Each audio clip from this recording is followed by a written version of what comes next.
Welcome to the Ausgel podcast, where we bring the gel ball community together. Each week we have a special guest where we talk about what's new in the world of gel ball, be it milsim, speedball, and everything in between. Now, welcome to our host. Hi, I'm Dan from Ausgel. And I'm Chris from Gel Blaster Association Australia.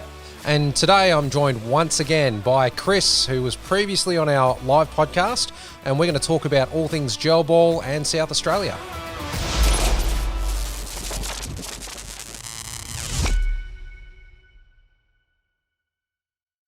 All right, Chris, mate, thanks very much for giving us your time again today. I know it is valuable, so I really do appreciate it.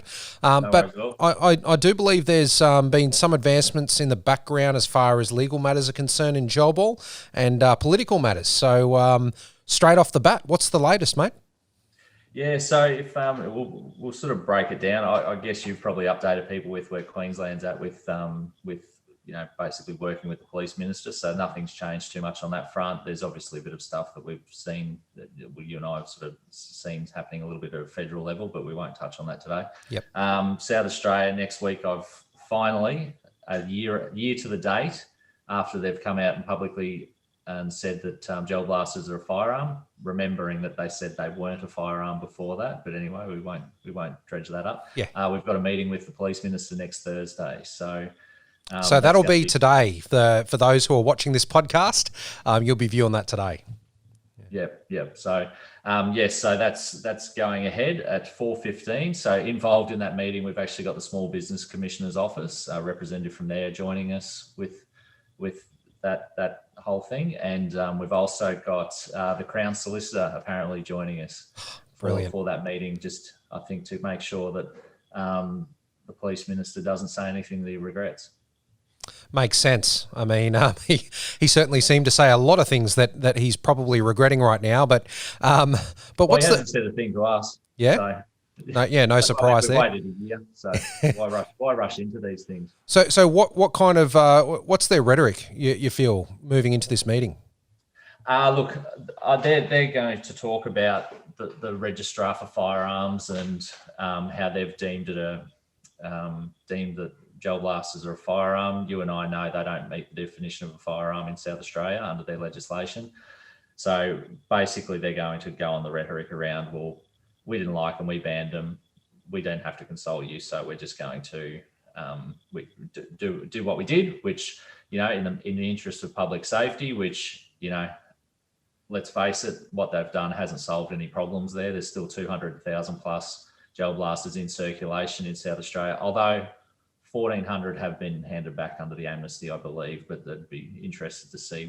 Yeah, it'd be just a small fraction of what's out there. 98,600 where they are now because, they've solved the problem. So anyway, just ask them. Without they're gonna come out and say this is the reason we did it, this is how we did it, why we were able to do it, and all the rest. So we've got some points on that, which I'm looking forward to having a further discussion about. But importantly too, there's a couple of business owners who have actually been really deeply impacted by this who will be sitting in on that meeting in South Australia. And so they're going to actually get to tell their story, which I think is a really key thing. And it's going to be sitting across from someone who actually has the power to change it, even though they might be insipid and not actually give two shits about these people's livelihoods.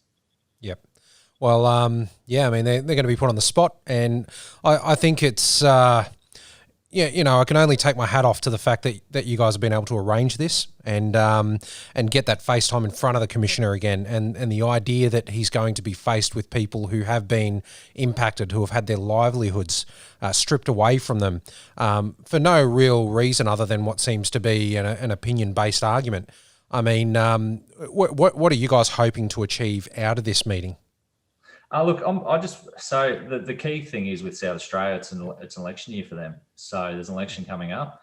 I just want these guys to know that they can't bully the Australian public, which is all they've done here. They haven't consulted with any business owners. They've just gone, we don't like it, too bad, so sad, on your bike, which is unacceptable, particularly in today's society with a pandemic in play. So it's unacceptable in any society, but these guys just seem to go, well, hang on, we're the police, we're the police ministers, we know what's best for you, and here's a shit sandwich, you're going to eat it, whether you like it or not. And I think that's just unacceptable for these guys to be doing at all.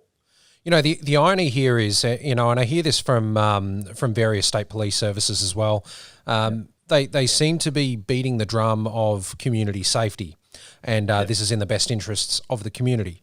However, I'm yet to see the community consulted, and the results of any such consultations shared with the general public. And I think that it's highly likely you'd find it's because the vast majority of the community support the idea of maintaining gel blasters as an industry, sport, and hobby. Yeah. Look, and you know, there have been incidents, right? And I don't want to gloss over those because there's been some incidents which have been, you know, pretty ordinary. Sure. The fact of the matter, like there was, people shooting at kids out of a car window, right? The fact of the matter is, it's a horrible experience. But as I've always said, in this instance, all they're doing is demonizing the product. The bloke who's done it is he's won multiple Dickhead of the Weekend awards. Yep. And he's out winning another one using something else. So it's really the justice system that actually should be doing something about it. The other incidents that come up are the ones where they're discovering gel blasters after the fact for a secondary incident. So they're going to a drug dealer's house. They're arresting someone in a domestic violence situation, and they're going, hang on, they've got a gel blaster. There's an incident off that now. Or it's Auntie Beryl looking over the fence at the kids run around the backyard shooting each other, going, hang on, that's an incident, because they ring the police, go, hang on, these kids were shooting each other. I don't know what it is. It looks scary. You know, that's another incident. So I think as you've seen and as it's been demonstrated time and time again, Queensland public education was the biggest thing in actually rectifying the issues. And these guys just have no interest in working with the public, particularly the Liberal government. Like, it's just, I would have classed myself as a Liberal voter for many years. But just to see the insipid policy that they've put it to the table, and they're just trying to run a dictatorship, which is just appalling. And quite frankly, I'm sick of seeing these guys. So I'd really love for these guys to be voted out of office. Yeah. Particularly the guys who have been the ones pulling the strings on it, like your Vincent Tarsiers of the world. I'd really love for the police commissioner to maybe get that 50 grand pay increase that he gave himself after he decimated industry. I'd really love to see that get cut back. Just insane. Down to the 430,000 it was previously. And how on earth is it justified?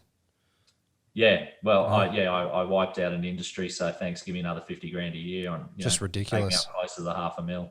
Yeah. So look, these guys are just, the police are always been there to enforce laws, and I 100% support them enforcing laws if they're there. These guys acted outside the law, which we didn't get to test in a courtroom, which we would have won, as you and I know. Yep. And these guys are acting outside of that. They're creating laws. They're creating obstacles for society, and they're rewarding themselves for it. Unbelievable. All right. Well, look, thanks for that sort of recap on South Australia and a little bit about what's happening there. But let's switch focus. Are you comfortable to talk about West Australia? Yeah, we can. Yeah. So what's the latest there, mate? So I've just got a letter back from the police minister's office, which is basically saying they're standing by their guns. Yep. As sticking to their guns with their position they've taken on gel blasters. So, hopefully, if they're sticking by their guns, they're not pointing them at journalists while they're trying to deliver any kind of speech, like they did in the last announcement. But yeah. Oh, is that what they did? Yeah. Yeah. So just, lazing the crowd while they're chatting to everyone. Look at this scary weapon, with a magazine inserted. Just, crazy. Fully loaded. Yeah. Batteries. Yep. Flicked on. Yep. So look, again, they're gonna play the same card as South Australia have. They're not going to. They've shown no willingness to work with anyone. This email I sent to them 2 months ago, that's just come through in the last few days. So they're going to play exactly the same cards. We're sort of at that crossroads now. We've raised some money with the GoFundMe. We've got $13,500 sitting there. There's another $5,000 which has been committed from the other GoFundMe that happened in WA. Excellent. We're trying to get to, realistically, we want to get to 30 because that's what it's going to cost to take them to court. The issue is going to be we kick the process off, we go down the channel again, and then it's a majority government over there. They'll change the regulation to suit what they want it to do, and just railroad, the community once again. So, which this is what they're doing at the moment. Yeah. Like it's not just gel blasters. It's we've got a majority government. Let's change the regulation because we can't actually get a motion through Parliament by changing legislation, which is what they're meant to do. So. Unbelievable. Well, look, hopefully you do have some luck down there in South Australia, and depending on which way the GBAA wants to go, and how the community wants themselves represented, I'm really hoping that you see some success over in Western Australia as well. But speaking of which, look, the Gel Blaster Association of Australia, I've now got a lot more involvement in, working alongside yourself and Peter Clark and a few other people involved there as well. I'm not sure if I can mention them yet, but mate, how can people join the GBAA or find out more information about what that association is doing? Yeah, look, it's we've got a website. It's really creatively titled www.gbaa.com.au. Yeah. Realistically, we'd hoped that common sense would have prevailed by now. We'd actually hoped to add a lot more value to the community, and that we're looking to do some things in terms of, organising of broader events and integrating and making an official sport and actually sort of being a central hub for all of that type of thing. The reality of it is we've turned into a political group in terms of we're constantly fighting these governments and these politicians and bureaucrats that just want to eradicate the industry. So, I'm realistically 2 years behind where I'd like it to be in terms of setting up what we envisaged at the start. So, but the thing is, we need money to do these things. So I'd love to say we're going to give you discounts at Ausgel and discounts at other retailers and all of those sorts of things, because I think, for the packets, the price of 2 packets of gels you get to join is $20 a year. But what it does, it gives us a voice, it gives us votes, it gives us power. Yep. And these things just aren't happening for us at the moment. Yeah. Everyone's willing to support us on a Facebook page like this or tick that or whatever it is. But the crux of the matter is, you need to support the industry. And by doing that, you need to join the association. Yeah. Because there won't be one. There won't be an industry if you don't. So that's kind of where it's at the moment. It's a very good point as well, and I think at one point there was a lot of controversy across social media when people were, unsure whether or not they had to join a club as part of these new regulations in Queensland, and what kind of value they were going to get out of a club. But now we're in a position where they don't necessarily need to join a club, but it's highly recommended if you truly do want to see this industry thrive and succeed.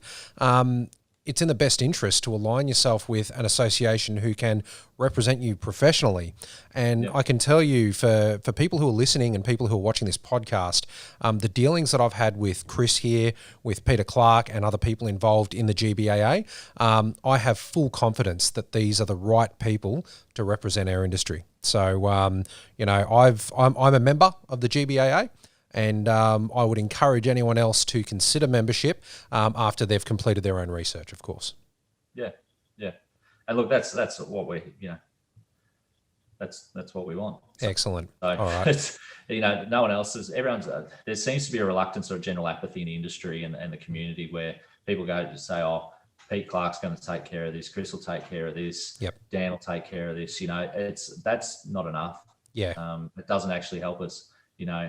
This isn't a strategy. So these other guys are going to look after it. If you actually want to help your sport and help your community, you actually need to do something. And by doing that, that's supporting us, whether it be financially, whether it be, with time. That's what we need. We need resources. And currently, there just seems to be this, everyone else will take care of it. And it's the same with, it's a bigger part of society as well. It's everyone's, someone will take care of it for me. I'll just sit back and do nothing. There's guys sitting there who'll be the first ones to complain they've just lost $2,000 worth of their blasters if the laws did change in Queensland. Yep. But they won't tip in $20 a year to ensure that those laws don't get changed. And that's it. So, I mean, and look, on top of that, one thing I should mention as well is I do understand on the Kickstarter side, there has been a lot of donations in that regard. So that's fantastic to see. But I think what Chris is saying here, ladies and gents, is absolutely correct. If you want to help, you realistically need to align yourself with an association who's going to be able to drive this forward. And as far as I'm concerned, the way I look at the GBAA, regardless of what you think of different retailers involved or different players involved, the bottom line that I see is Peter Clark, who is the president of the GBAA, was responsible for essentially opening up the industry because he ended up in front of a magistrate. So he has that experience. He has connections with the right legal representation. He has people like yourself representing the association well, and there's other people involved in the association who have a lot of experience in the industry. So definitely something that I'm very keen to be a part of, and I'm glad I'm able to at least assist with a simple podcast like this to try and help get the message out there a little bit more. But look, Chris, mate, thanks again for joining us today. We'll wrap it up there. And is there anything else you'd like to say to the general public out there? Anything you'd like to say in closing? No, look, sorry I've hit you with a lot of negativity today. Actually, that's what I'd like to say. To be truthful, I just, we just need your support, guys. You want to support. The only way you can support the industry is by supporting yourself as well, and that's how we help you with that by making sure. There's nothing more disheartening. I sit there knowing the conversations I'm having every day. I see the cancellations of people's memberships come through, and I just cringe and go, well, hang on. If you're not seeing value in actually having a sport or having a hobby or having your freedoms around it, because that's what it boils down to, right? Yeah. This is the government trying to dictate terms to us. If you don't see $20 a year as adding value to what you're trying to achieve, then you're part of the problem. And I don't like being negative, but it's you either got to stand up and actually do what you want to achieve. Get behind the people who help and support that. Otherwise, I'm wasting my time. You're wasting your time. Pete's wasting his time. Perfect. All right. Well, thanks again for your time today, Chris. That is greatly appreciated. And ladies and gents, once again, Dan from Ausgel here. You can find Ausgel at www.ausgel.com.au, across all the socials as Ausgel, and on Instagram at Ausgel Ammo. And of course, make sure you check out the Gel Blaster Association of Australia, GBAA. Just Google it. You will find it. All right. Thanks very much for watching, guys. See you later. Thanks for tuning into our podcast. It means a lot to us. If you enjoyed today's podcast, leave a comment or review below and hit the follow or subscribe button.